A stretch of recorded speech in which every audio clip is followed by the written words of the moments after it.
Bonjour à tous, on se retrouve pour un nouvel épisode.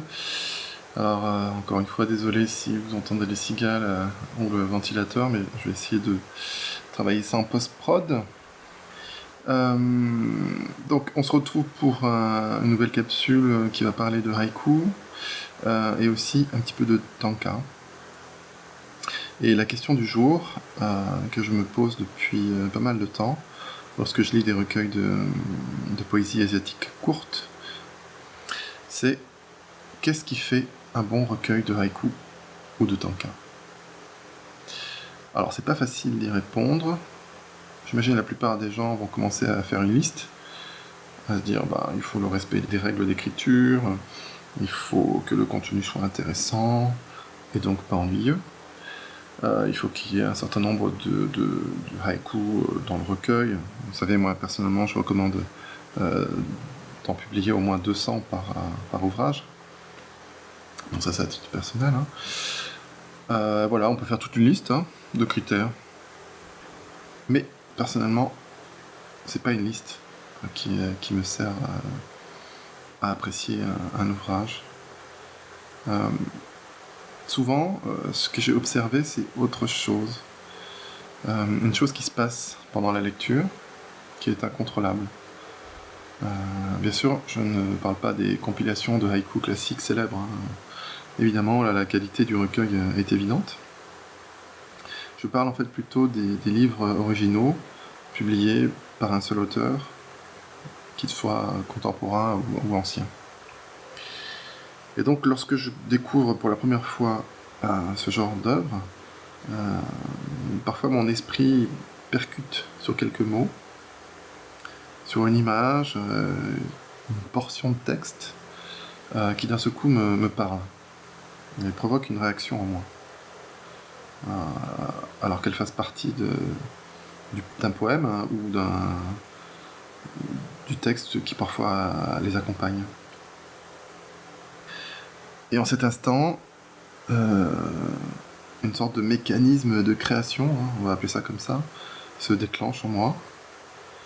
Et à partir des mots lus, va m'arriver un haïku. J'ai eu plusieurs fois ce moment dans mes lectures. Et c'est souvent avec des ouvrages de qualité. C'est pourquoi je retiens ce critère unique, à titre personnel, j'entends. Évidemment, c'est pas quelque chose que je vous proposais d'appliquer vous-même. Mais ça me permet de qualifier vraiment d'un ouvrage de bon ou pas, parce que c'est souvent le cas. C'est-à-dire, je suis obligé de remarquer, à chaque fois que j'ai des petits trucs comme ça qui m'arrivent, l'ouvrage est très bon. Mais peut-être qu'un exemple serait plus parlant. Alors, il y a à peine quelques jours, j'ai commencé le journal de Tosa aux éditions Verdier. Bon, je ne vais pas vous expliquer ce que c'est, peut-être ça fera l'occasion d'une capsule toute seule. Mais page 21, il y a cette phrase: je vais attendre, pour le faire, que revienne cet homme qui s'en est allé en disant qu'il ne partait pas.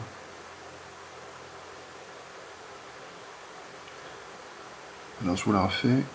Je vais attendre, pour le faire, que revienne cet homme qui s'en est allé en disant qu'il ne partait pas. Alors, en lisant cela, je me suis arrêté dans ma lecture et mon esprit commençait un petit peu à vagabonder pendant quelques instants. Il se trouve que je suis supposé être en congé la semaine où j'enregistre cette capsule et où je lis donc ce journal. Mais quand on est médecin, est-on jamais totalement en congé? Je reçois tous les jours des messages qui me demandent ceci ou cela. La moitié d'entre eux, d'ailleurs, proviennent de patients qui ignorent totalement que je suis en vacances. Ils n'ont pas regardé sur le site internet. Donc voilà, vous me suivez? Est-ce que vous comprenez la réaction que j'ai pu avoir en lisant ce petit bout de texte? Je suis parti sans lettre. qui s'en est allé en disant qu'il ne partait pas. Vous voyez un petit peu une espèce de contradiction. Et à ce moment-là, je prends mon carnet et j'écris dans un presque premier jet l'impossible absence. Au-delà d'une semaine, vais-je revenir? L'impossible absence. Au-delà d'une semaine, vais-je revenir? Bien sûr, j'écris ça dans un état de presque de post-surmenage, d'épuisement. Mais bon, bref. Alors, avez-vous compris le mécanisme? Est-ce que vous le vivez vous-même, parfois? Est-ce que ça provoque chez vous ce réflexe d'écriture? J'aimerais vraiment beaucoup le savoir. Alors, je vous invite à le partager, à partager votre expérience dans les commentaires. Ou alors, peut-être que vous avez un autre critère pour définir ce que c'est qu'un bon recueil de haïku ou de tanka. Dans ce cas, partagez. Voilà, j'espère que vous apprécierez ce fragment de processus d'écriture, que vous trouverez un petit peu de repos pendant vos congés, pour affronter la rentrée à venir. Je vous embrasse tous, et je vous dis à très bientôt pour un prochain épisode.